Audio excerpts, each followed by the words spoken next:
The convenience store security camera captured it all in grainy black and white footage that would later become evidence in a federal case. At 11:47 p.m. on a Tuesday night in downtown San Diego, what appeared to be an easy target walked through the glass doors. A petite woman in her early 30s, barely 5 feet 4 inches tall, wearing simple jeans and a navy blue hoodie. Her movements were calm, almost casual, as she made her way toward the refrigerated section in the back. 3 men had been watching her from across the parking lot for nearly 20 minutes. They'd seen her park her modest Honda Civic under the flickering streetlight. They'd watched her check her phone, tie her brown hair back in a ponytail, and grab what looked like a small purse from the passenger seat. To them, she was perfect, alone, small, distracted, and apparently unaware of her surroundings. What they didn't know was that Senior Chief Petty Officer Sarah Chun had just completed her 4th deployment with SEAL Team 5. What they couldn't see beneath her loose-fitting hoodie were the muscles earned through years of carrying 100-pound packs across desert terrain, the scars from shrapnel that had nearly ended her career, and the tactical awareness that had kept her alive through countless high-risk operations in some of the world's most dangerous places. What they definitely didn't expect was that their intended victim had killed more enemy combatants than all 3 of them had years of life combined. But they were about to find out. As Sarah reached for a bottle of water from the cooler, she caught the reflection of movement in the glass door. 3 figures entering the store, spreading out in what she immediately recognized as a flanking pattern. Her training kicked in before her conscious mind even processed the threat. Every muscle in her body shifted from civilian relaxation to combat readiness in the space of a heartbeat. The cashier, a college kid named Marcus who was working the night shift to pay for textbooks, had no idea that he was about to witness something that would change his understanding of what real courage looked like. The security cameras would record every second of what happened next, but even the footage couldn't capture the precise, calculated violence that erupted in those 93 seconds. This is the true story of what happens when predators choose the wrong prey. This is the story of a night that reminded everyone involved that heroes don't always wear uniforms, and sometimes the most dangerous person in the room is the one you'd never suspect. This is the story of how 3 criminals learned the hard way that some people fight back with more than just determination. Some people fight back with skills that were forged in the crucible of America's most elite military unit. Sarah Michelle Chun had never planned on becoming a warrior. Growing up in a quiet suburb of Portland, Oregon, she was the kid who brought home injured birds and spent her allowance on dog food for the local animal shelter. Her parents, both college professors, had raised her to believe that intelligence and compassion could solve most of the world's problems. They weren't wrong, but they also couldn't have predicted that their gentle daughter would one day find herself in situations where those qualities alone wouldn't be enough. The path that led Sarah to that convenience store on that Tuesday night had begun 12 years earlier, on a crisp September morning in her freshman dorm room at Oregon State University. She was studying environmental science, with dreams of saving the world's oceans when the towers fell in New York City. Like millions of Americans that day, she watched the footage on repeat, feeling helpless and angry in equal measure. But unlike most of her classmates, Sarah didn't just feel the need to do something. She felt the need to do something that mattered in the most direct way possible. Her parents were devastated when she announced her decision to enlist in the Navy 2 weeks before her 20th birthday. Her mother cried. Her father tried reasoning with her, pointing out all the ways she could serve her country without putting herself in harm's way. Sarah listened patiently to their concerns, but her mind was already made up. She'd done her research and discovered something that surprised even her. The Navy was beginning to open more roles to women, including special operations support positions. Basic training at Naval Station Great Lakes was a shock to her system. Sarah had always been fit, but military fitness was something entirely different. The physical demands were brutal, but the mental challenges were even harder. She learned to function on 4 hours of sleep, to make split-second decisions under pressure, and to trust people she'd known for weeks with her life. More importantly, she learned that she was capable of far more than she'd ever imagined. Her drill instructors noticed her potential early. Petty Officer Rodriguez pulled her aside after a particularly grueling obstacle course exercise where Sarah had not only completed every challenge but had gone back to help 3 struggling teammates across the finish line. "Chun," he said, "you've got something most people don't. You've got that quiet kind of strength that wins wars. Have you thought about pushing yourself to see how far you can really go?" That conversation planted a seed that would grow over the next several months of advanced training. Sarah excelled in every area they threw at her: combat swimming, small unit tactics, advanced marksmanship, emergency medical training, foreign language instruction. Her instructors began recommending her for increasingly specialized programs. Each new challenge revealed another layer of capability she didn't know she possessed. The real test came during advanced infantry training in California.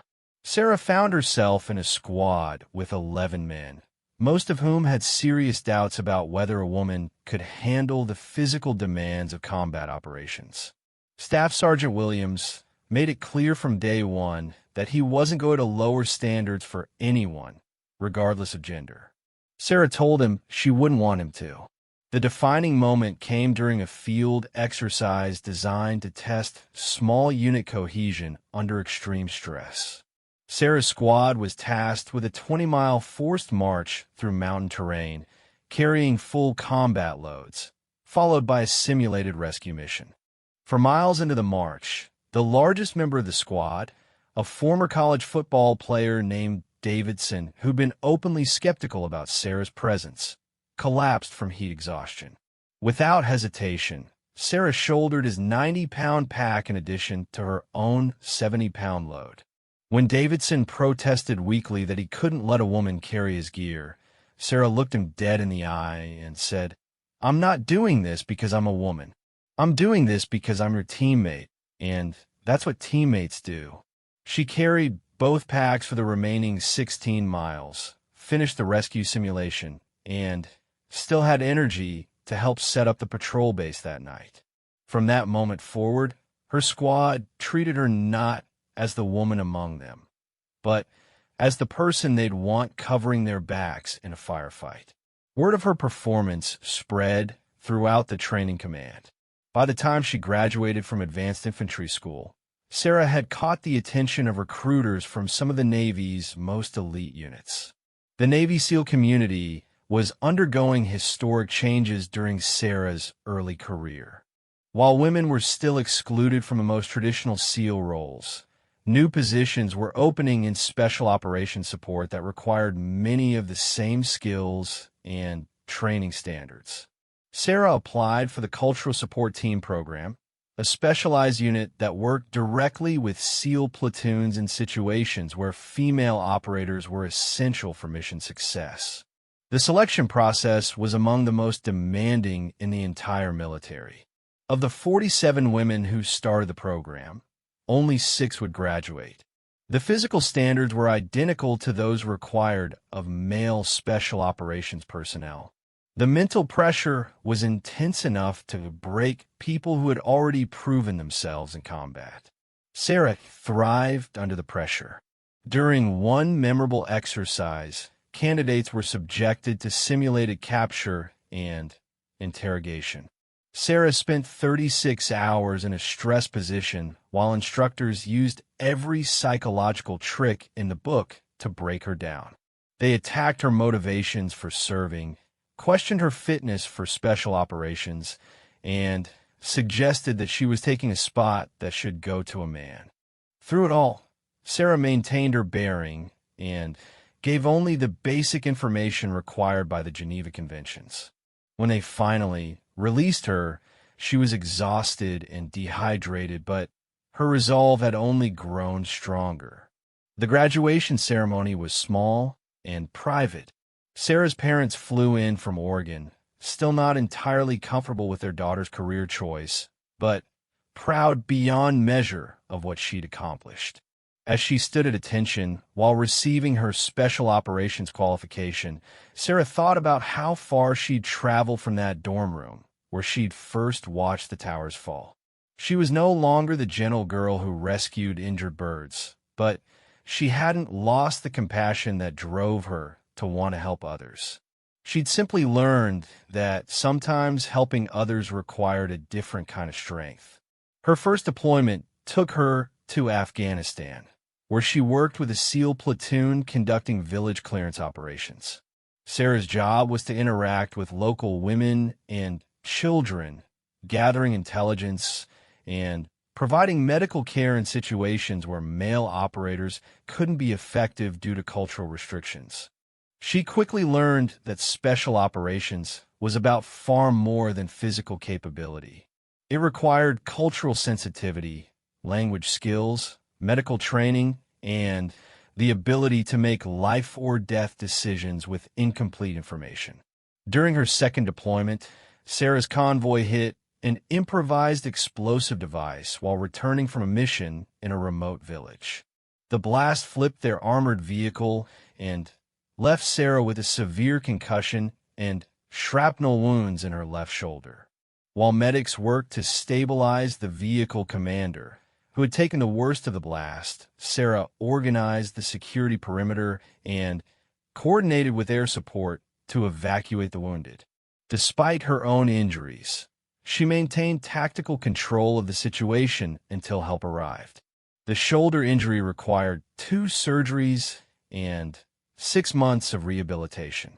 For a while, doctors weren't sure if she'd regain full range of motion. Sarah attacked her physical therapy with the same intensity she brought to everything else, spending hours each day working to rebuild strength and flexibility. When she was finally cleared to return to duty, she was stronger than she'd been before the injury. Her third and fourth deployments took her to Syria and Iraq, where she participated in high-value target operations against ISIS leadership. These missions required infiltrating urban environments, gathering intelligence on terrorist networks, and sometimes engaging in direct combat when operations went sideways. Sarah's teammates learned to trust her judgment implicitly. In their world, trust wasn't given based on rank or gender.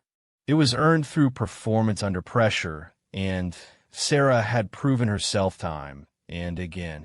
By the time she returned from her fourth deployment, Senior Chief Petty Officer Sarah Chun had become something she never could have imagined as that environmental science student watching the news in her dorm room.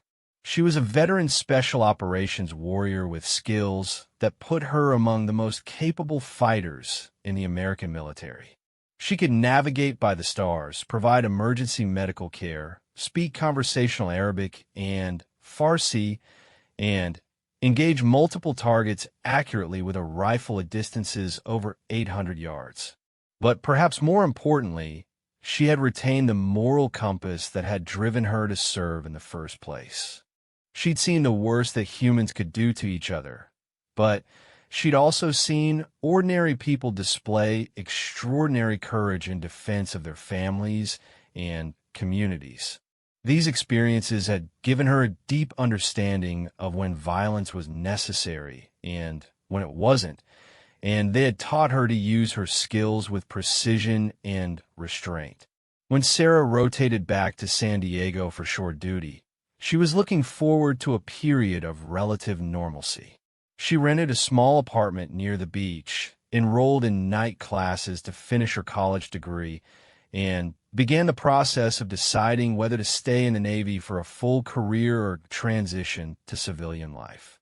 She enjoyed the simple pleasure of grocery shopping without checking for improvised explosive devices, sleeping through the night without listening for incoming mortar rounds, and having conversations that didn't involve planning tactical movements.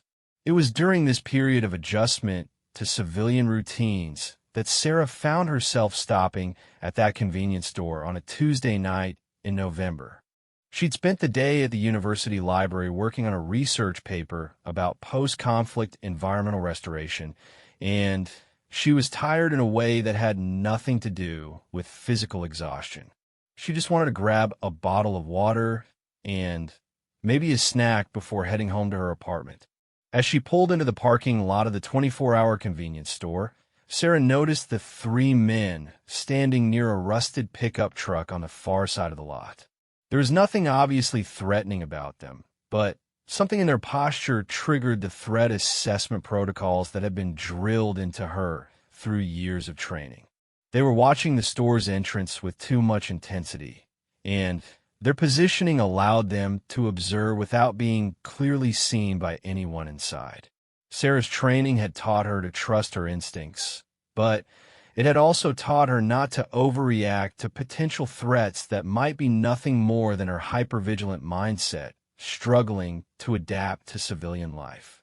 She decided to proceed with her simple errand, but to remain aware of her surroundings.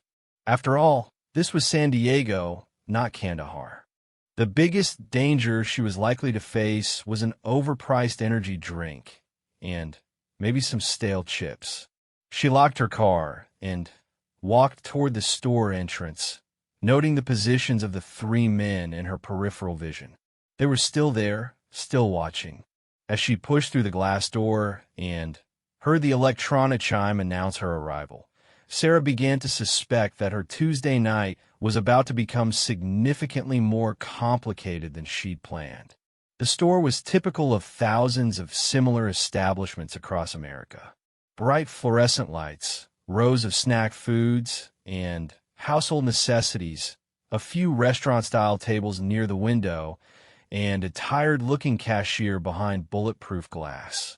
Sarah nodded to the young man behind the counter and headed toward the refrigerated section in the back of the store, passing displays of motor oil, phone chargers, and lottery tickets. As she opened the cooler door and reached for a bottle of water, Sarah caught a reflection in the glass that confirmed her growing suspicions.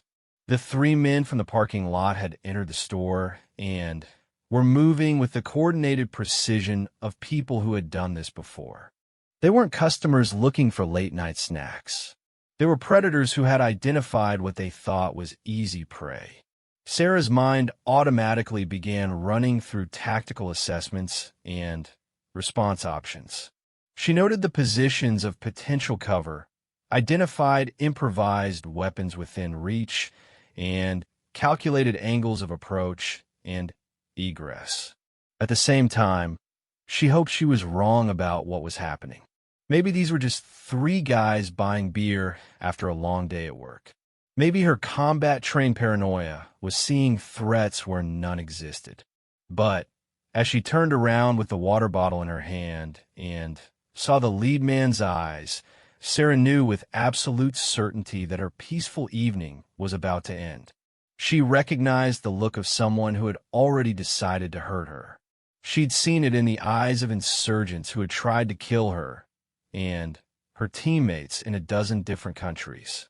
These three men had no idea that they had just committed to a course of action that would bring them into direct conflict with someone who had spent the last several years learning how to win fights against people who were trained, equipped, and motivated to kill her.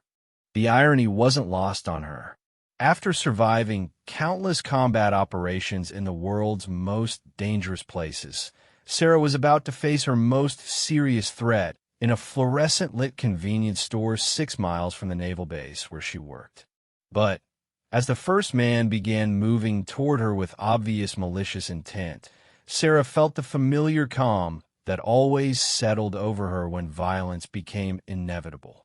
Her training was about to be tested in an environment she'd never imagined, against adversaries who had no idea what they were about to encounter.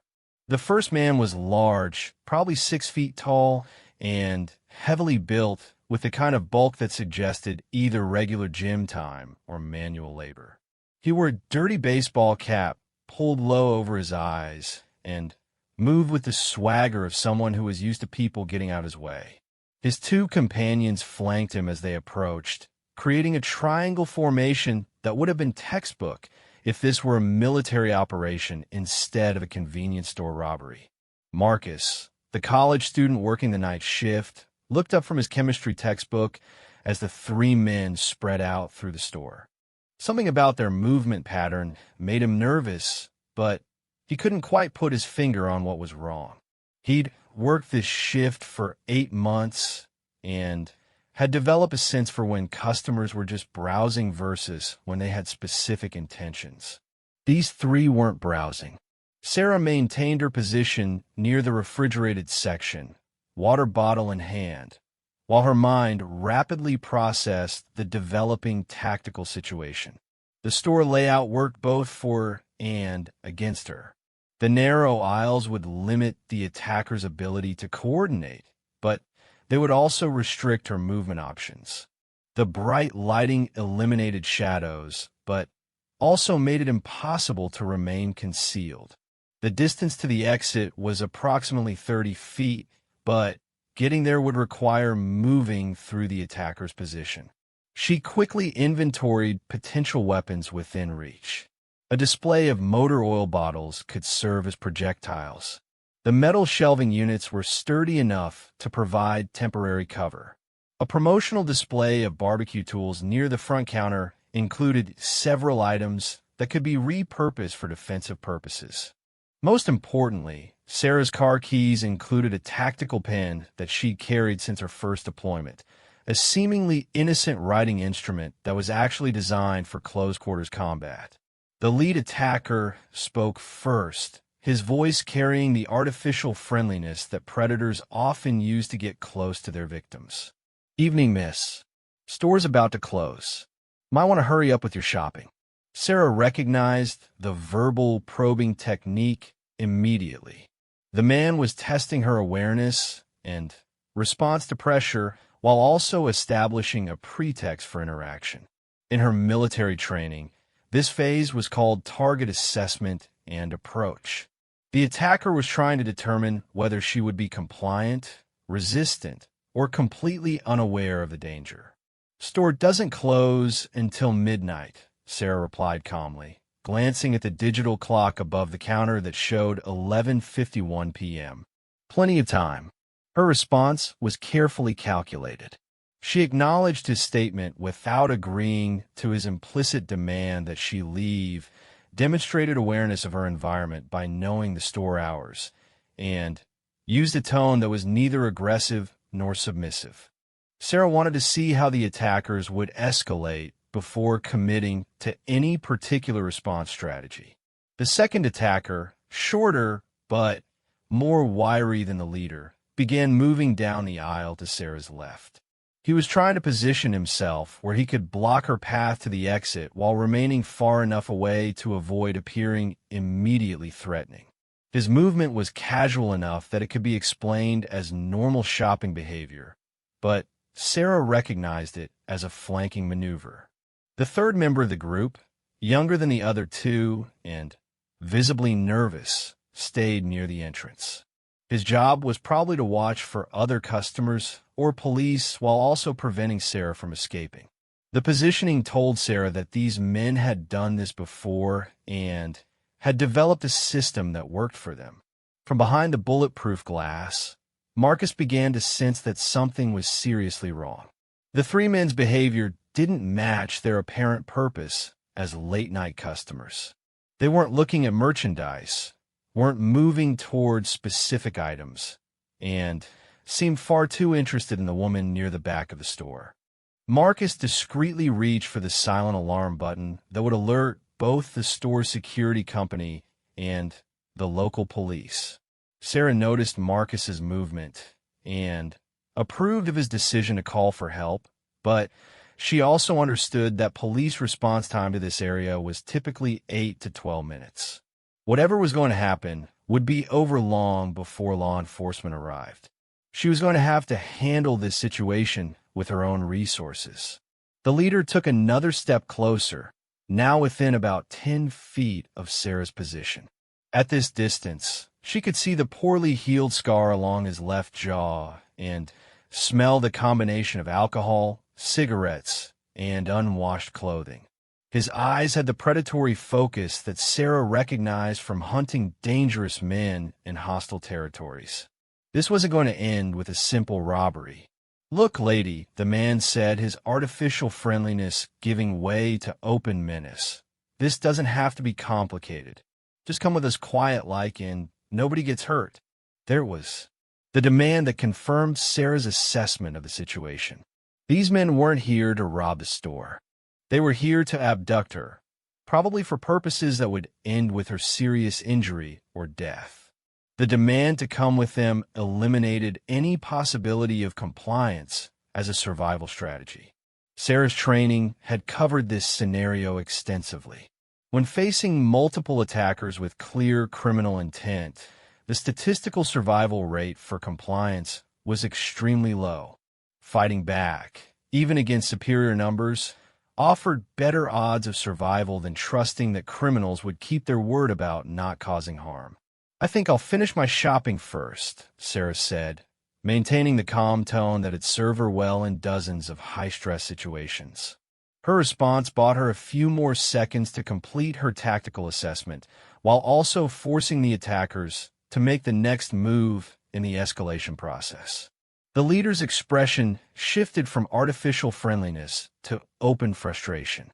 He'd expected either immediate compliance or obvious fear, and Sarah's continued calm was throwing off his planned approach. In Sarah's experience, this was often the moment when situations turned violent, as attackers became frustrated by unexpected resistance. "Don't be stupid, bitch," the man snarled, abandoning all pretense of civility. "There's 3 of us, and 1 of you. Math ain't hard." Sarah almost smiled at the irony. If the situation hadn't been so serious, she might have pointed out that he was absolutely right about the math being simple.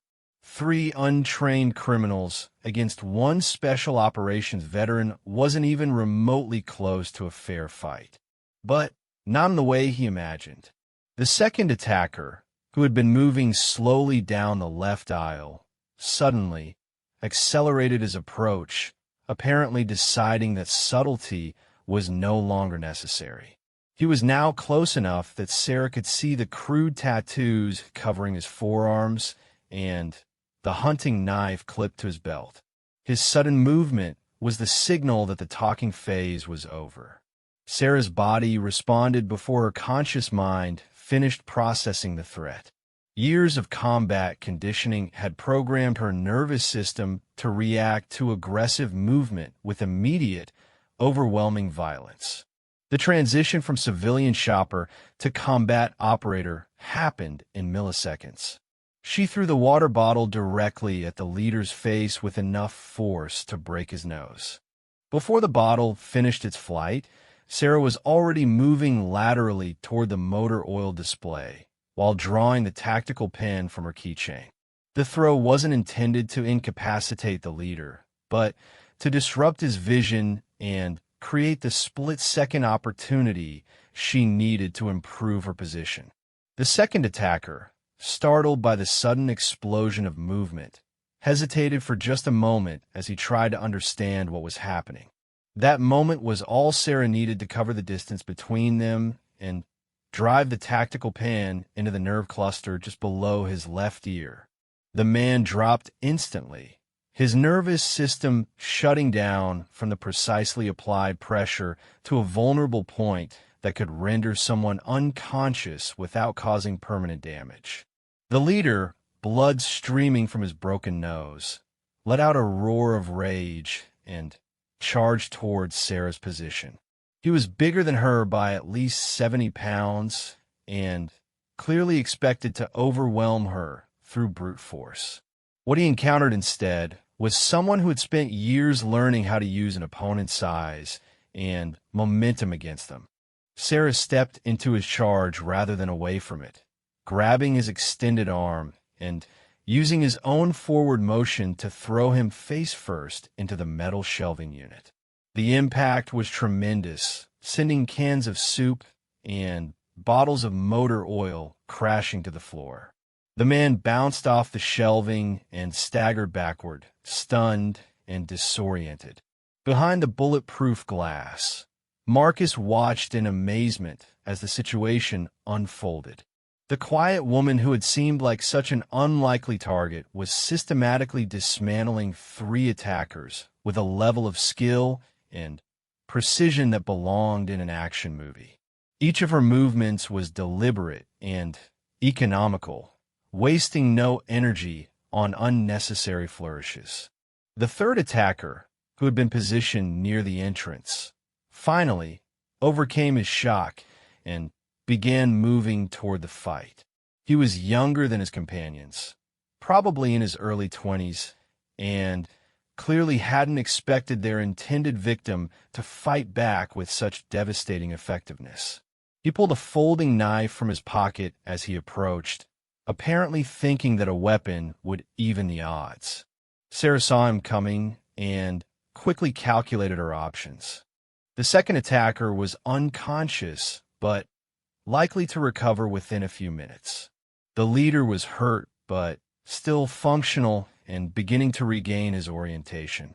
The 3rd attacker was armed, but inexperienced and obviously frightened. She needed to end this confrontation quickly before the numerical odds shifted back against her. The young man with a knife approached cautiously, apparently having learned from his companion's fate that this wasn't going to be as easy as they planned. He held the knife in front of him like a talisman, obviously hoping that the threat of a blade would convince Sarah to surrender. "Stay back," he said, his voice cracking with nervous energy. "I don't want to hurt you, but I will if you don't stop fighting."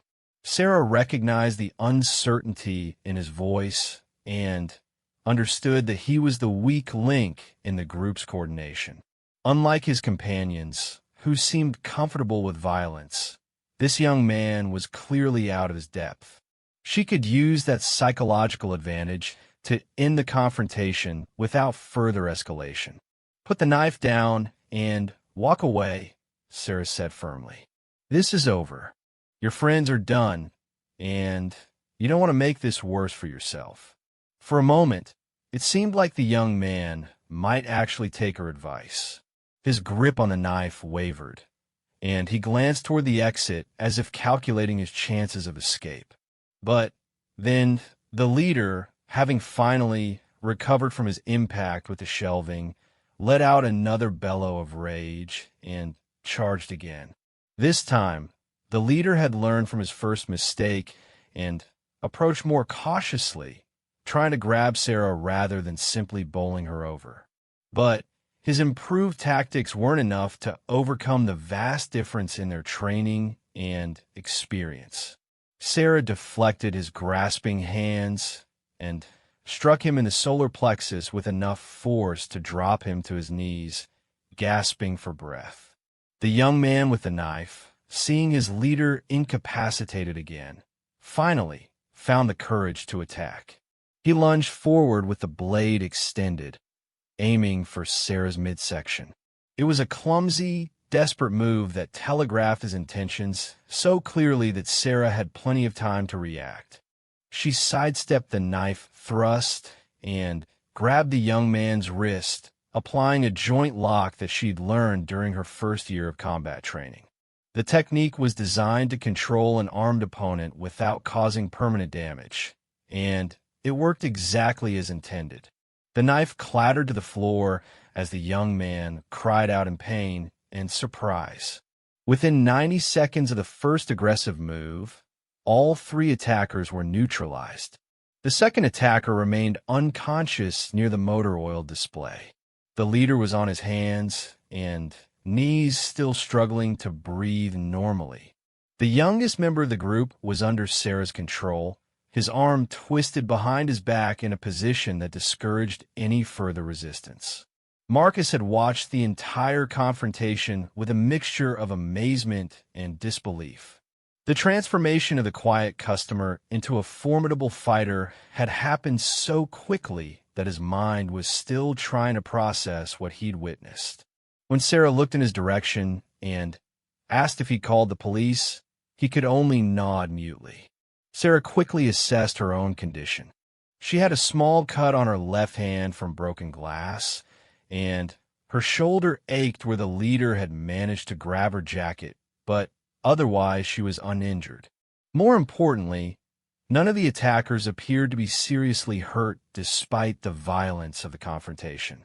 Her training had emphasized using the minimum force necessary to neutralize threats, and she'd been able to maintain that discipline even under the stress of multiple attackers. The sound of approaching sirens indicated that police response was faster than Sarah had expected, probably because the store was located in a high-crime area where units were already patrolling nearby.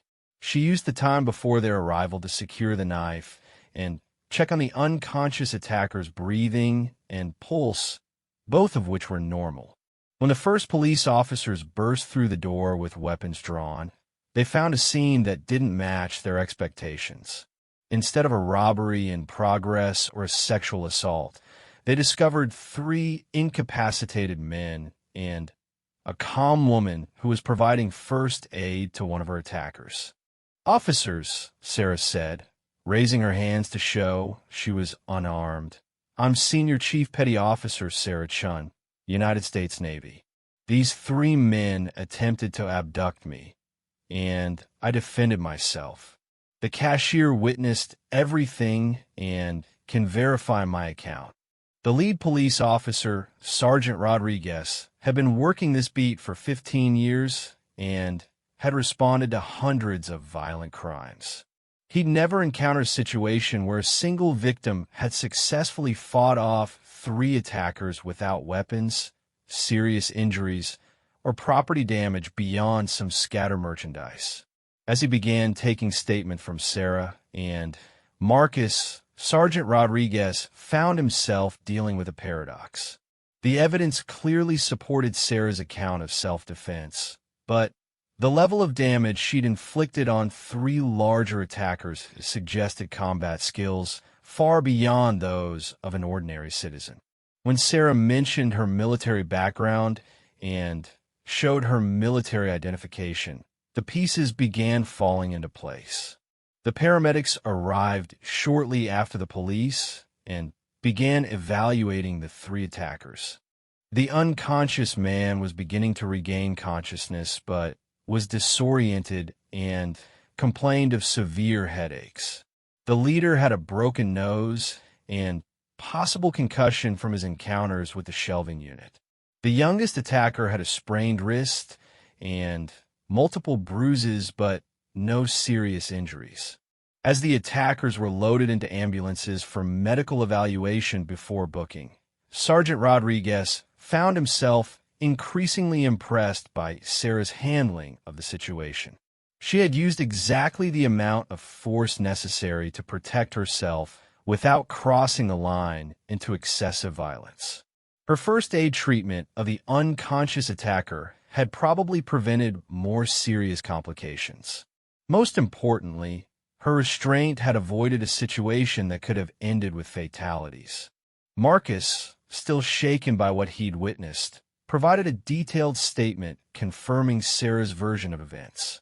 The security camera footage, when reviewed later, would show the entire confrontation from start to finish, leaving no doubt about who had initiated the violence and who had acted in self-defense.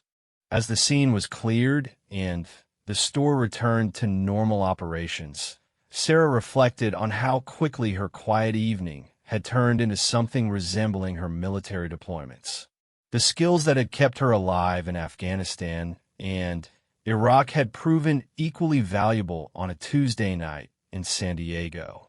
But she also recognized that tonight's confrontation represented something more significant than a simple criminal encounter gone wrong.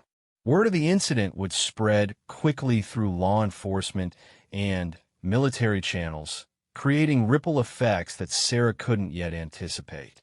The three attackers, once they were processed through the criminal justice system, would face questions about their methods and their choice of victims. The convenience store would become a minor landmark for people familiar with the story. Most importantly, Sarah would soon discover that her actions had been witnessed by people beyond Marcus and the security cameras. But for now, as she finally purchased her bottle of water and headed home to her apartment, Sarah was simply grateful that her training had proven sufficient for an unexpected test. She had no way of knowing that tonight's events were about to change her life in ways that would echo her decision to serve her country 12 years earlier.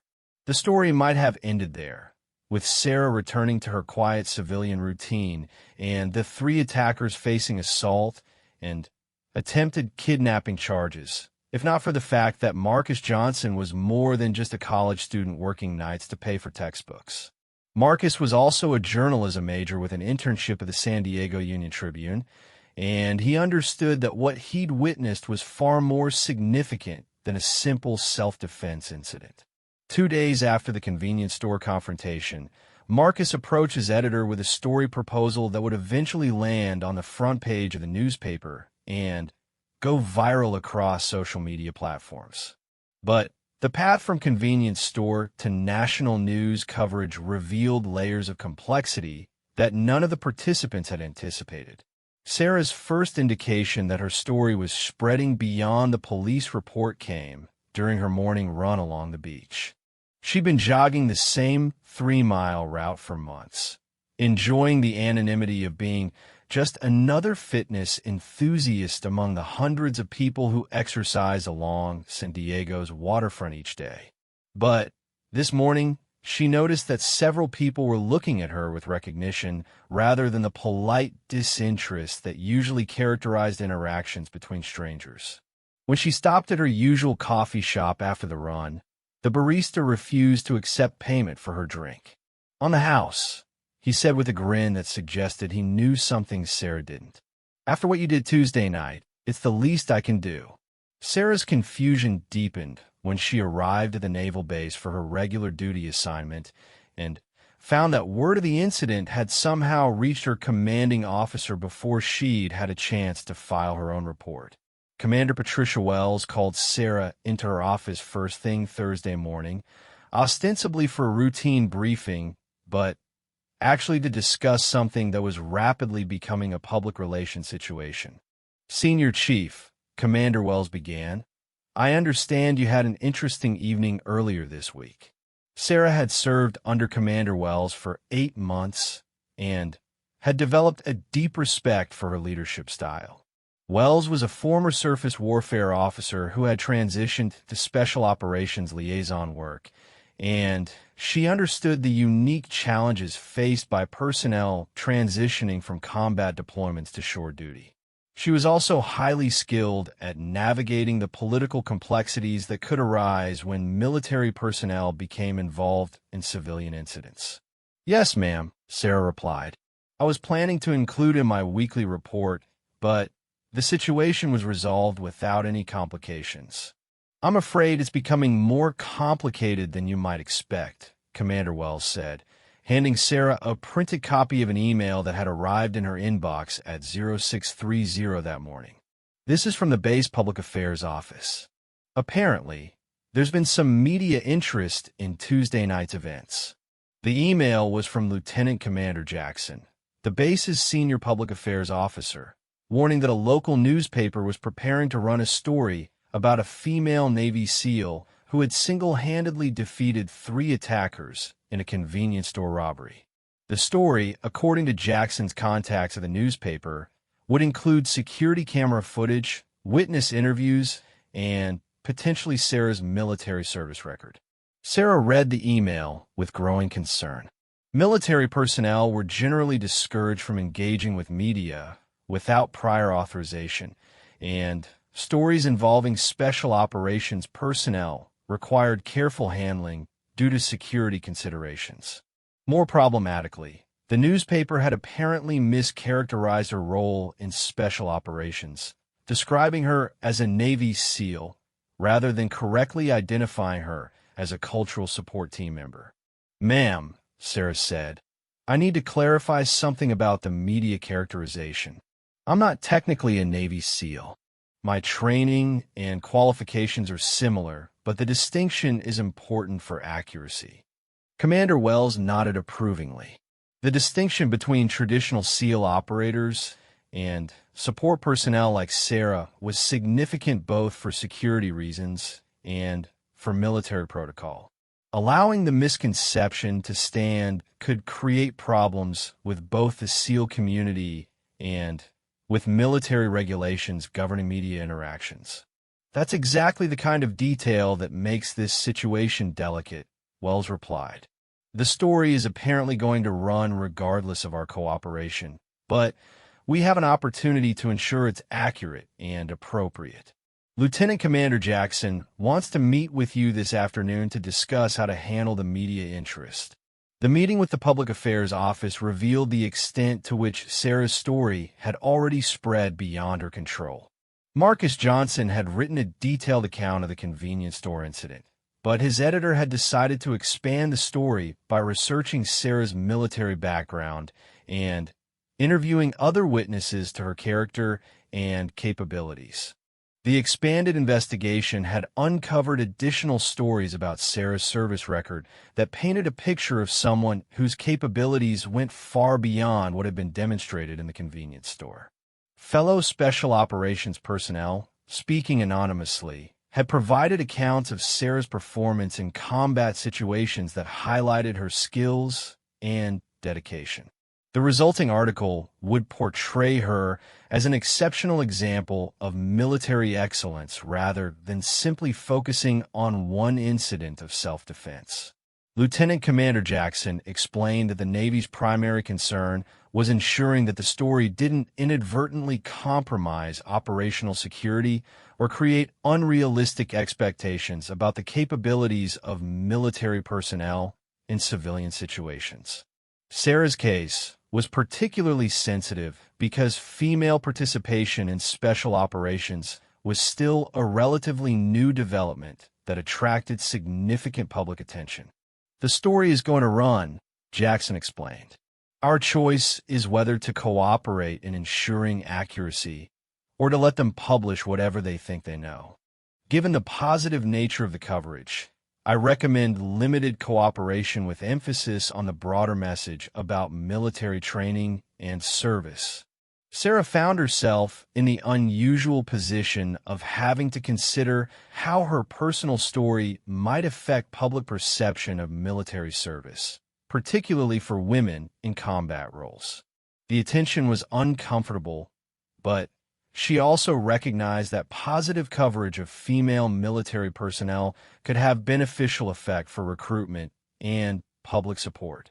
The newspaper story ran on Friday morning with a headline, "Navy Special Operations Veteran Defends Herself Against 3 Attackers." Marcus Johnson had done his research thoroughly, providing an accurate account of the convenience store incident while also exploring Sarah's military service in general terms that didn't compromise security. The article included quotes from unnamed colleagues praising her professionalism and dedication, as well as comments from law enforcement officials describing the incident as a textbook example of appropriate self-defense. The story gained traction on social media platforms throughout Friday, with thousands of shares and comments from people expressing support for Sarah's actions and admiration for her military service. Video footage from the convenience store security cameras, released by police as part of the public record, showed the confrontation in grainy black and white detail that left no doubt about the attacker's aggressive intentions or Sarah's measured response. By Saturday morning, Sarah's story had been picked up by national news outlets, military blogs, and social media influencers. The narrative had evolved from a local crime story into a broader discussion about military training, women in combat roles, and the capabilities of special operations personnel. Sarah found herself at the center of a media phenomenon that she'd never sought or wanted. The attention brought both positive and negative consequences.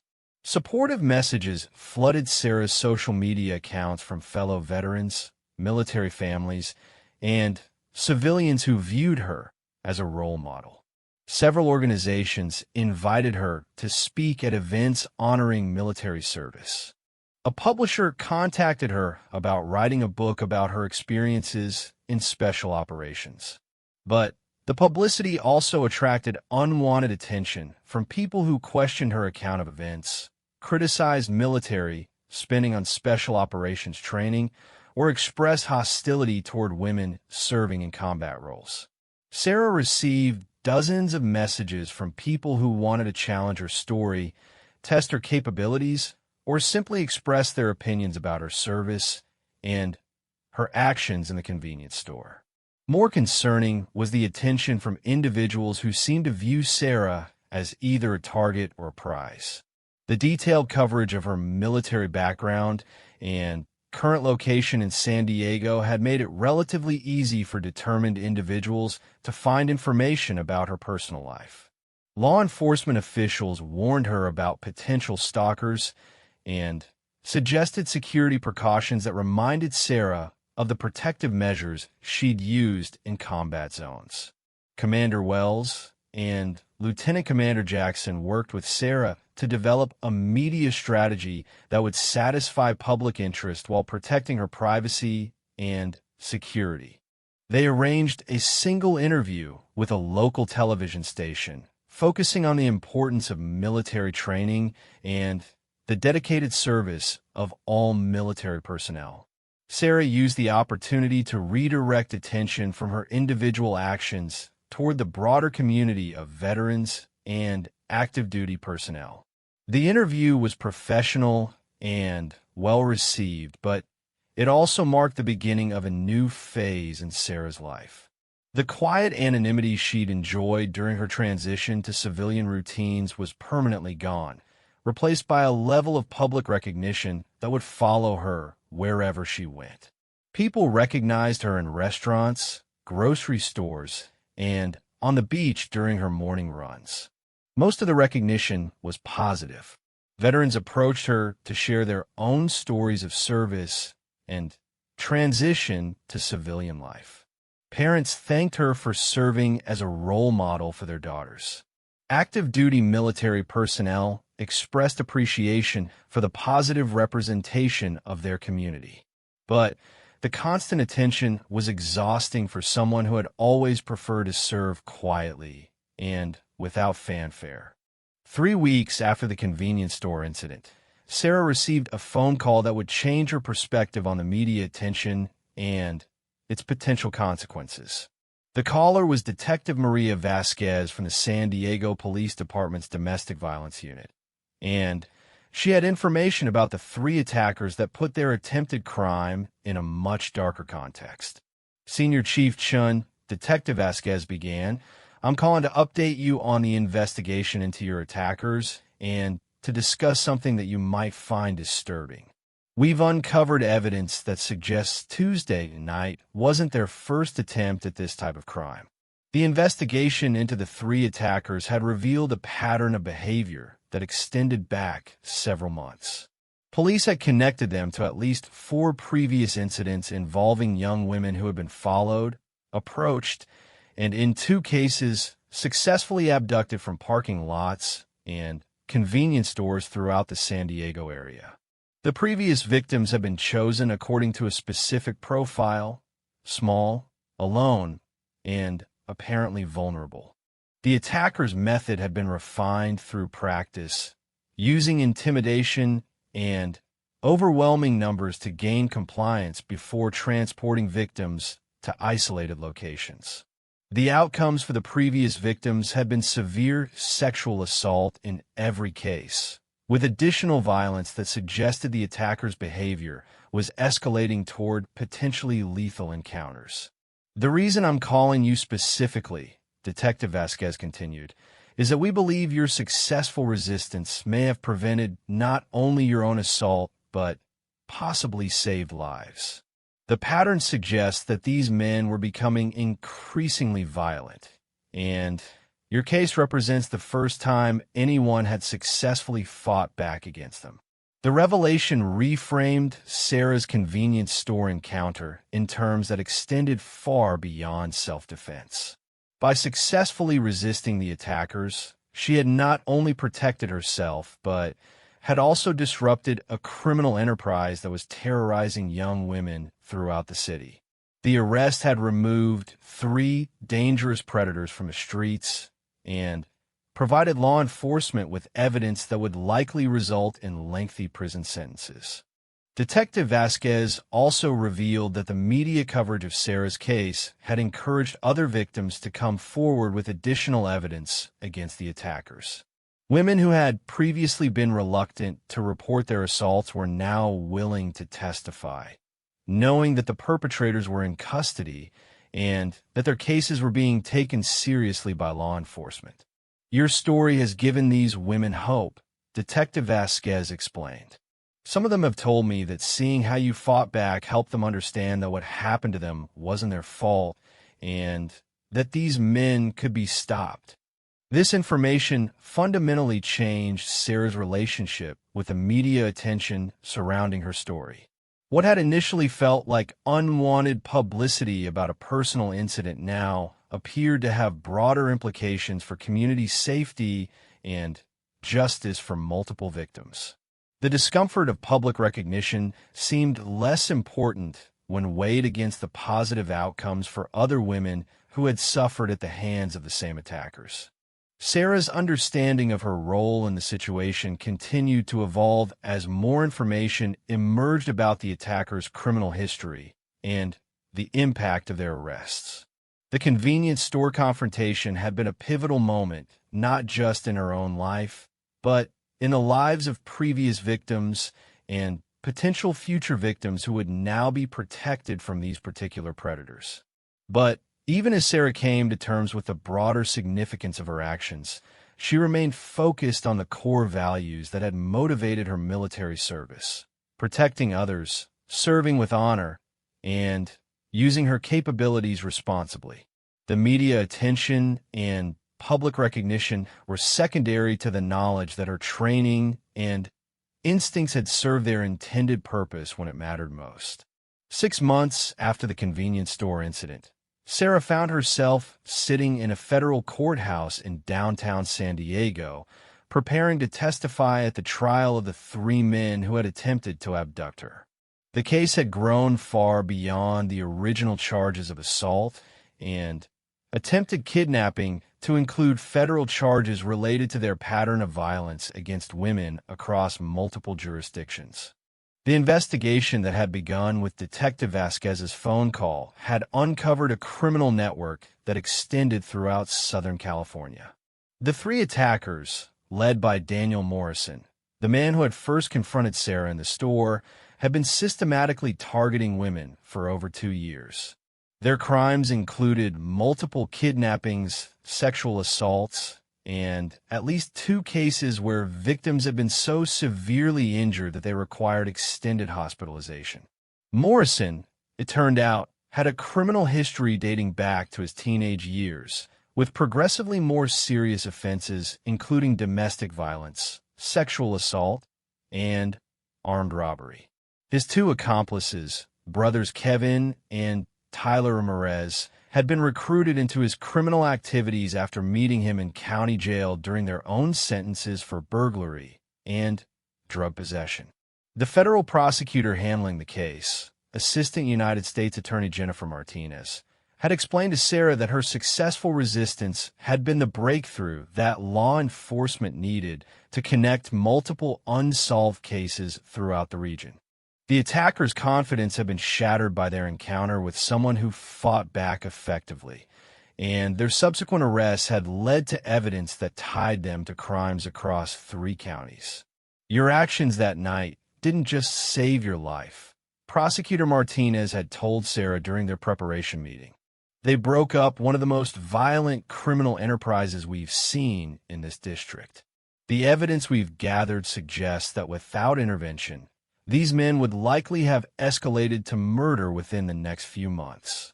The victims who had agreed to testify painted a horrifying picture of systematic brutalization that had escalated in severity over time. Morrison and his associates had refined their methods through practice, learning to identify isolated victims and developing techniques for quickly overpowering resistance. Their attacks had become increasingly violent as they gained confidence and experience. Sarah's testimony was scheduled for the second day of the trial, following opening statements and preliminary testimony from law enforcement officials.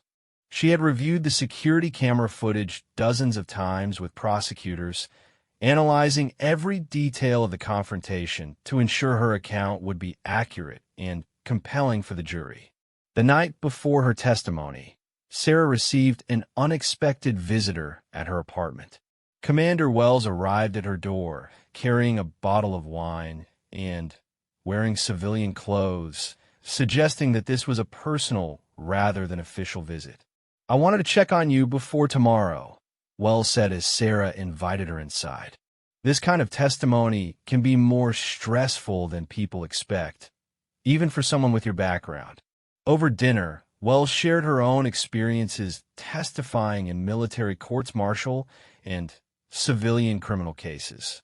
She explained that the adversarial nature of cross-examination could be challenging even for experienced military personnel who were used to high-pressure situations. "The defense attorney is going to try to make this about your military training," Wells predicted. "They'll argue that you used excessive force against 3 men who were just trying to rob a convenience store. They'll try to paint you as someone who was looking for a fight and who escalated the situation unnecessarily." Wells' prediction proved accurate. When Sarah took the witness stand the following morning, defense attorney Robert Shun, no relation to Sarah, immediately focused his cross-examination on her special operations background and combat training. He suggested that her military experience had made her predisposed to violence, and that a civilian might have resolved the situation without anyone getting hurt. "Senior Chief Chun," the defense attorney began, "isn't it true that your military training specifically taught you to kill enemy combatants?" Sarah had anticipated this line of questioning and had prepared her response carefully with Prosecutor Martinez. "My training taught me to protect innocent people and to use the minimum force necessary to neutralize threats. That's exactly what I did in the convenience store. But you could have simply left the store when you first noticed my clients, couldn't you?" "I could have tried to leave," Sarah replied. "But they had positioned themselves to control the exits, and running away from 3 men who had already demonstrated hostile intent would have put me in a more vulnerable position." The defense attorney continued to press Sarah about her decision to fight rather than comply with the attacker's demands. He suggested that her military training had made her unnecessarily aggressive and that civilian women would normally cooperate with attackers to avoid escalating violence. "Isn't it true, Senior Chief, that most women in this situation would have simply gone along with my client's request to avoid confrontation?" Prosecutor Martinez immediately objected to the question as speculative, but Sarah was allowed to respond. Her answer cut to the heart of the case and demonstrated why her story had resonated with so many people. "Sir," Sarah said, looking directly at the defense attorney, "your clients weren't asking me to go somewhere for a conversation. They were attempting to kidnap me for purposes that we now know would have included sexual assault and possibly murder. Compliance with those demands wouldn't have been cooperation. It would have been suicide." The defense attorney's strategy backfired as Sarah's testimony revealed the depth of her tactical knowledge and her careful consideration of alternatives before choosing to fight back. Rather than appearing as someone who had overreacted to a minor threat, Sarah came across as a professional who had accurately assessed a dangerous situation and responded with appropriate, measured force. Prosecutor Martinez's direct examination of Sarah had focused on the precise sequence of events in the convenience store, emphasizing Sarah's restraint in using non-lethal techniques against attackers who clearly intended serious harm. The security camera footage supported every detail of Sarah's account and showed that she had consistently used the minimum force necessary to neutralize each threat. The most powerful moment of Sarah's testimony came when Prosecutor Martinez asked her to describe her thought process during the confrontation. Sarah's response provided insight into the split-second decision-making that had saved her life and protected future victims. "My primary concern was stopping the attack as quickly as possible without causing unnecessary injury to anyone," Sarah explained. "I used techniques designed to incapacitate temporarily rather than cause permanent damage. Even in the middle of defending myself, I was thinking about how to end the situation safely for everyone involved." The contrast between Sarah's measured response and the attacker's escalating violence was stark when highlighted by the prosecution. Prosecutor Martinez showed the jury that Sarah had consistently attempted to de-escalate the situation verbally before resorting to physical force, and that even her physical response had been calibrated to minimize harm while maximizing effectiveness. Marcus Johnson, the convenience store cashier, provided corroborating testimony that supported Sarah's account completely. His description of the attacker's behavior before Sarah fought back painted a clear picture of predators who had targeted a specific victim and were prepared to use whatever force was necessary to achieve their criminal goals. "They weren't acting like customers," Marcus testified. "They were watching her like hunters watching prey. When she fought back, it was obvious that they hadn't expected any resistance and didn't know how to handle someone who could actually defend herself." The testimony from previous victims was devastating to the defense case. Woman after woman described encounters with the same 3 men that had followed identical patterns to Sarah's experience, but with horrific outcomes because the victims had lacked the training and capability to resist effectively. One victim, a college student named Rebecca Martinez who bore no relation to the prosecutor, described being followed from a grocery store parking lot and forced into the attacker's vehicle. Her account of what happened next was so disturbing that several jury members visibly struggled to maintain their composure. "They told me that if I cooperated, they wouldn't hurt me," Rebecca testified through tears. "But cooperation meant letting them do whatever they wanted, and they hurt me anyway. They hurt me for hours, and then they told me that if I reported it, they would find me and kill me." The pattern was consistent across multiple victims. The attackers would target isolated women, use intimidation and superior numbers to gain control, and then transport victims to remote locations where they would be sexually assaulted and physically brutalized. The violence had escalated over time, with more recent victims suffering injuries that required surgery and extended medical treatment. Detective Vasquez testified about the investigation that had connected the various cases and revealed the scope of the criminal enterprise. Her testimony included evidence from the attacker's cell phones and vehicles that documented their surveillance of potential victims and their coordination of attacks. "We found photos of dozens of women on Morrison's phone," Detective Vasquez testified. "These were pictures taken without the women's knowledge, apparently while he was selecting targets for future attacks.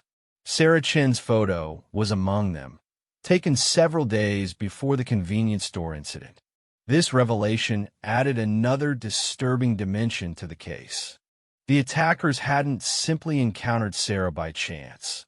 They had been stalking her and planning her abduction as part of their systematic targeting of victims throughout the city. The defense case consisted primarily of character witnesses who testified that the three defendants had difficult childhoods and struggled with substance abuse issues. While these factors might have explained the attackers' criminal behavior, they did nothing to excuse the systematic violence they had inflicted on innocent women. Defense attorney Chin's closing argument focused on the idea that Sarah's military training had made her response disproportionate to the threat she faced. He argued that civilian women shouldn't be expected to fight back against attackers, and that Sarah's violent resistance had escalated a situation that could have been resolved peacefully. Prosecutor Martinez's closing argument demolished this defense strategy by pointing out that peaceful resolution required willing participants on both sides. The attackers had demonstrated through their pattern of behavior that they had no intention of limiting their violence or respecting their victims' safety regardless of compliance. The defense wants you to believe that Sarah Chun should have trusted her safety to three men who had already demonstrated their intent to hurt her, Martinez told the jury. The evidence shows us exactly what happens to women who make that choice with these defendants.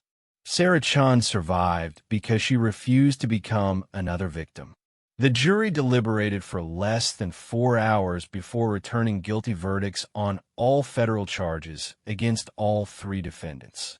Morrison was convicted of conspiracy, kidnapping, sexual assault, and civil rights violations that carried a potential sentence of life in prison. The Ramirez brothers were convicted of similar charges that would result in sentences of 30 to 40 years each. As the verdicts were read, Sarah felt a complex mixture of relief, satisfaction, and sadness. Relief that the long legal process was over and that the attackers would be prevented from harming anyone else. Satisfaction that the justice system had worked properly to hold dangerous criminals accountable for their actions. Sadness that so many women had suffered before the criminal enterprise was finally stopped. Outside the courthouse after sentencing, Sarah was approached by several of the previous victims who wanted to thank her for her testimony and for her actions in the convenience store. These conversations were among the most meaningful moments in the entire experience for Sarah, as she met women who had shown tremendous courage in coming forward to testify against their attackers. "You gave us hope," one victim told Sarah. "Seeing that these men could be stopped, that someone could fight back successfully, helped us understand that we weren't helpless and that what happened to us wasn't our fault." The trial marked the end of the legal proceedings, but it also represented a new beginning for Sarah's understanding of how her military service connected to her responsibilities as a civilian. The skills she had developed to protect innocent people in foreign countries had proven equally valuable in protecting herself and others in her own community. As Sarah walked away from the courthouse that day, she reflected on how far she had traveled from that environmental science student who had watched the towers fall in her dorm room. The path had led through multiple combat deployments, specialized training, and ultimately to a moment of violence in a convenience store that had saved multiple lives and brought dangerous criminals to justice. But perhaps more importantly, Sarah had learned that heroism wasn't confined to foreign battlefields or official military operations. Sometimes the most important fights happened in ordinary places against everyday predators who threatened the safety and security of innocent people.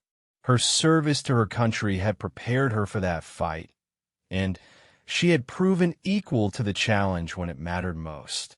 2 years after the convenience store incident that had transformed her from an anonymous veteran into a reluctant public figure, Sarah Chun stood before an audience of 300 women at the Naval Academy in Annapolis, Maryland.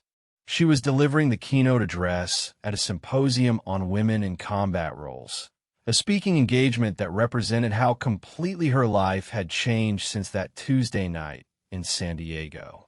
The invitation to speak at the Naval Academy had come through Commander Wells, who had been promoted and transferred to a position in Washington, D.C., where she worked on policies related to women in special operations. Wells had maintained contact with Sarah throughout the trial and its aftermath, providing both professional guidance and personal support as Sarah navigated her unexpected role as a public advocate for military women and sexual assault survivors. "I want you to consider this speaking opportunity," Wells had told Sarah during a phone call 6 weeks earlier. "These midshipmen are going to be the next generation of naval officers, and many of them will face situations where your experience and perspective could literally save lives. This isn't about publicity or fame. It's about service in a different form." Sarah had initially resisted the invitation, preferring to maintain the lower profile she'd worked to establish since the trial ended. The constant media attention following the convenience store incident had gradually diminished, allowing her to return to something approaching normal life. She had completed her college degree, finishing her environmental science program with a thesis on post-conflict environmental restoration in Iraq and Afghanistan. She had also begun working part-time as a consultant for a private security company that provided training for civilians traveling to dangerous overseas locations. But Wells' argument about service in a different form had resonated with Sarah's fundamental motivations for joining the military in the first place. If her experience could help prepare other women for the challenges they might face in military or civilian life, then sharing her story represented a continuation of her service rather than a distraction from it.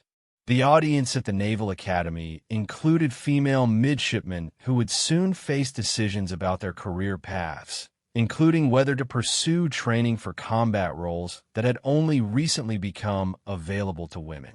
Sarah's presentation was part of a broader symposium designed to provide these future officers with realistic information about the opportunities and challenges they would encounter.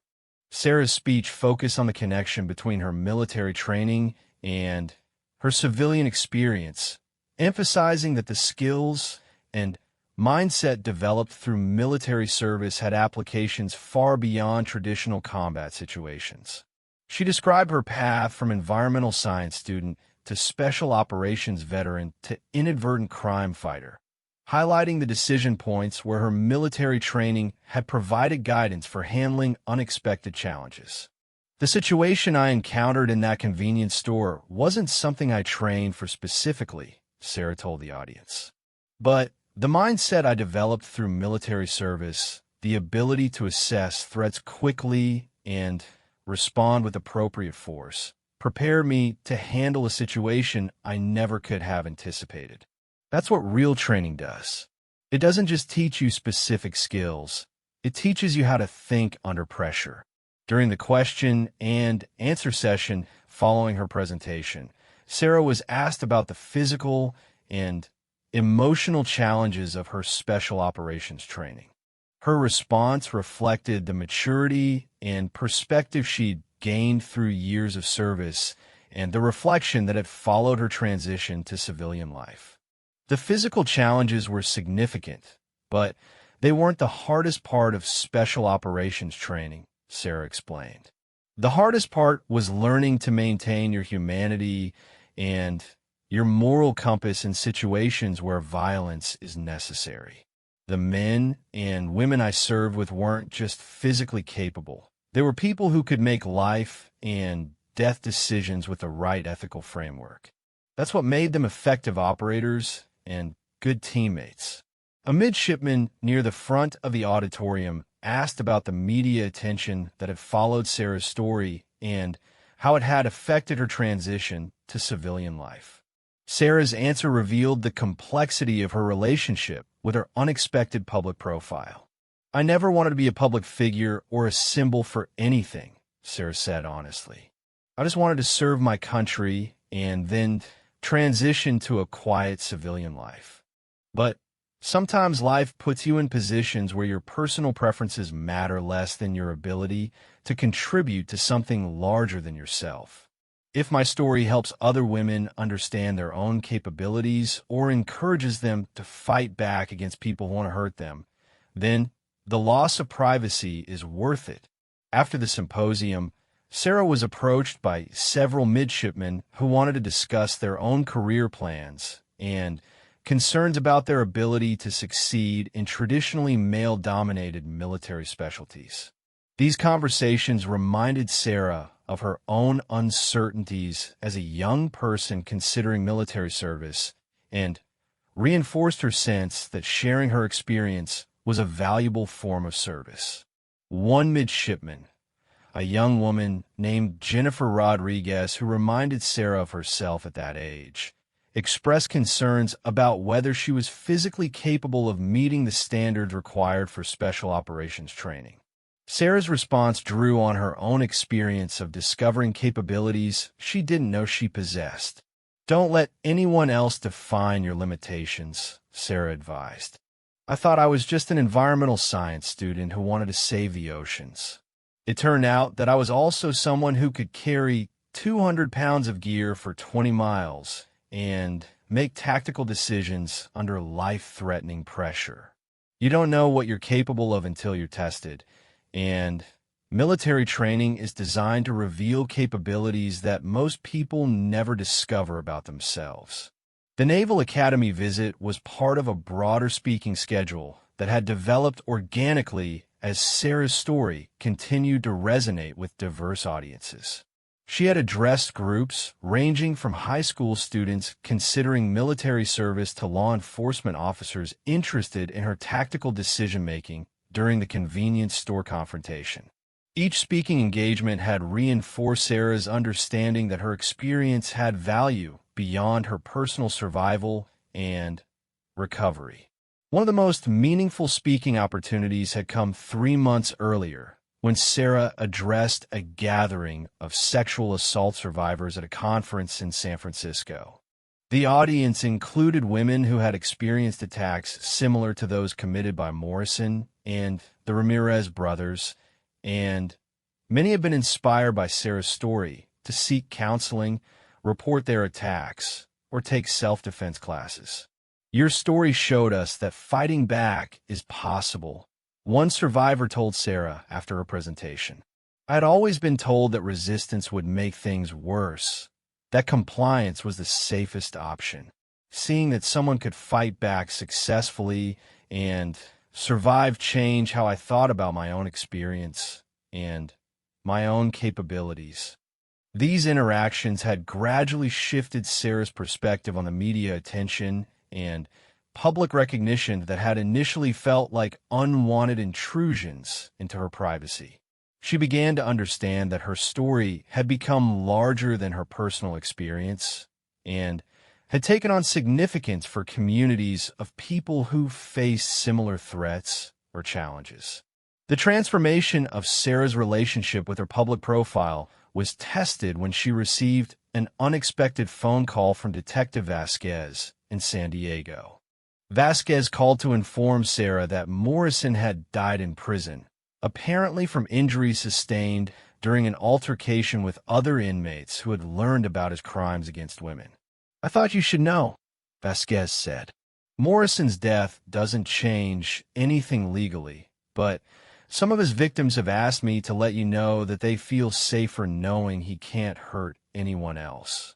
The news of Morrison's death forced Sarah to confront complicated feelings about justice, vengeance, and the long-term consequences of violence. While she felt no satisfaction in learning about his death, she also understood why his victims might feel relieved that their attacker could never again pose a threat to innocent people. Sarah's response to Morrison's death reflected the moral maturity she had developed through military service and the reflection that had followed her transition to civilian life.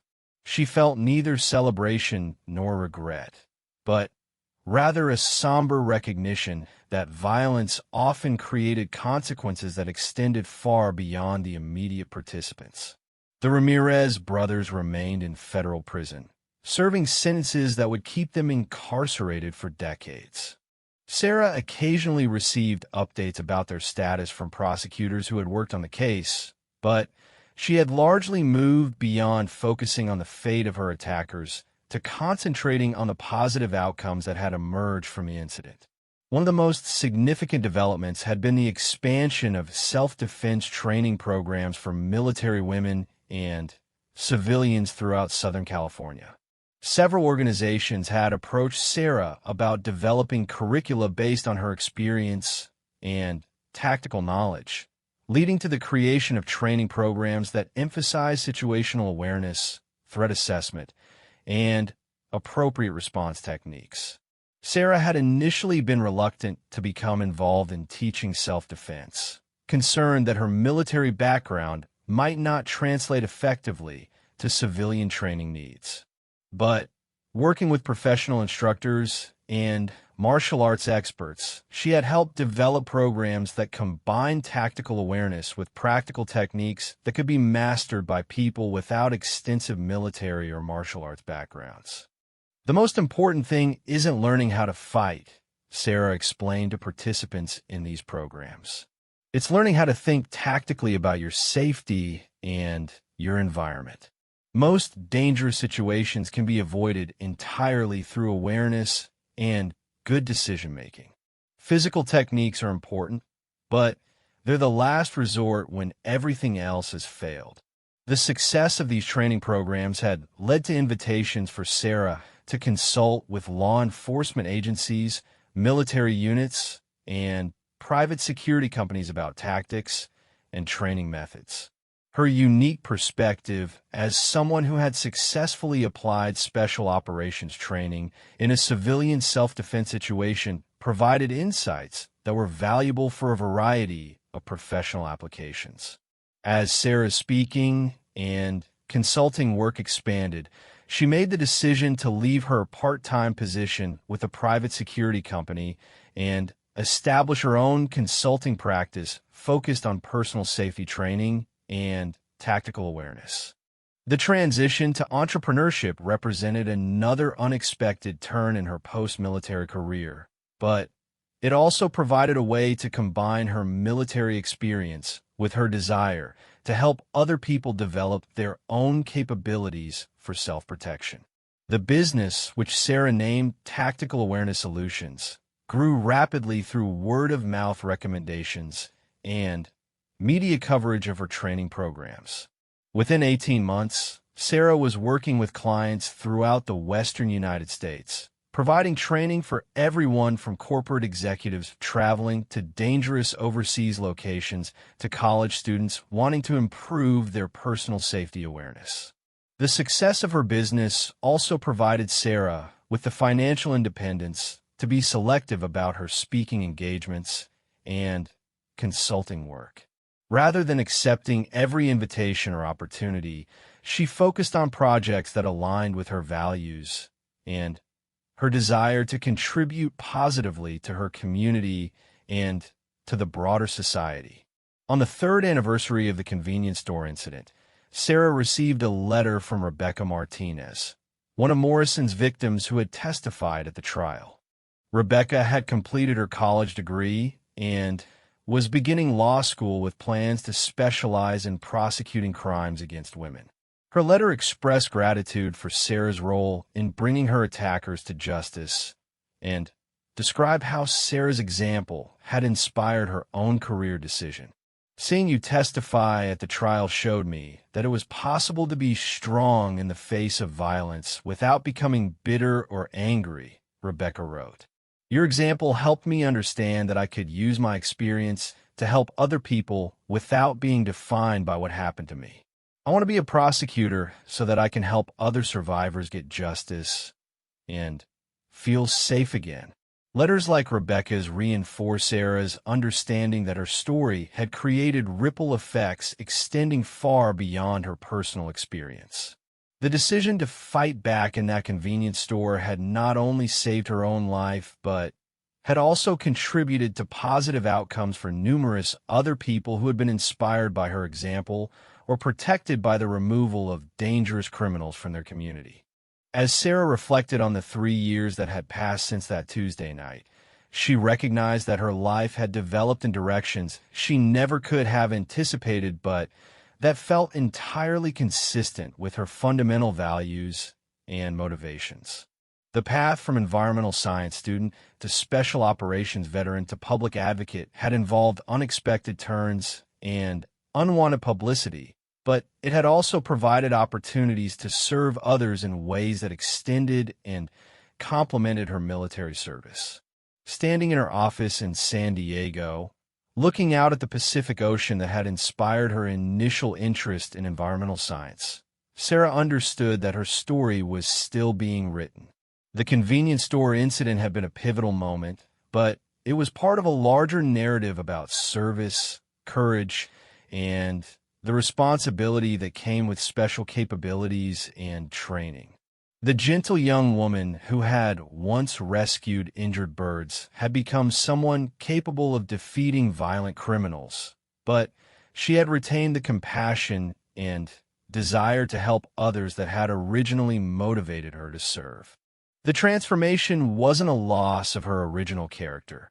It was the fulfillment of her deepest values through methods she could never have imagined when she first decided to enlist in the Navy. Sarah's story had become proof that heroism wasn't about seeking out dangerous situations or looking for opportunities to prove one's capabilities. Real heroism was about being prepared to act when ordinary circumstances suddenly required extraordinary responses, and about using whatever skills and training you possess to protect innocent people from those who would harm them. In the end, the convenience store incident had revealed something that Sarah's military training had prepared her for, but that she had never fully understood until she was tested. That the most important battles weren't always fought in foreign countries against obvious enemies, but sometimes in ordinary places against everyday predators who threaten the safety and security of innocent people in our own communities.